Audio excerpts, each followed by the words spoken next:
There's no doubt that women of the Vermont National Guard have come a long way, and we want to continue moving forward in the future with positive changes. So this type of diverse force differentiates us from everybody else. So if I look at a time where our technological capabilities are flattening, that diversity is what gives us the strategic edge. Thank you all. It's really an honor to be here with you today, and it's an honor to partner with the Guard in changing the story for women and men in Vermont.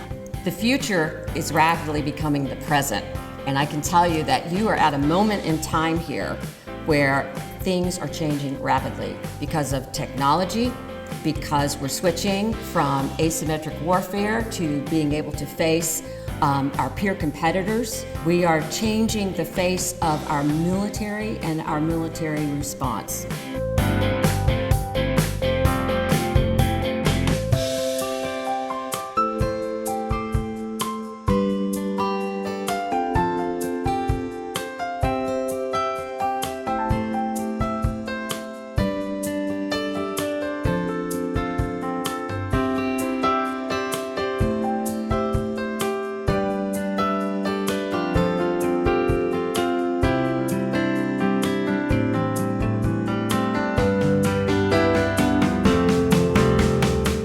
Attention to orders. Special Order Number AN7-19. Brigadier General Craig A. Campbell is relieved from assignment as the Assistant Adjutant General and honorably discharged from the Vermont Air National Guard effective 15 December 2019 by order of the Governor, signed Gregory C. Knight, Brigadier General, the Adjutant General.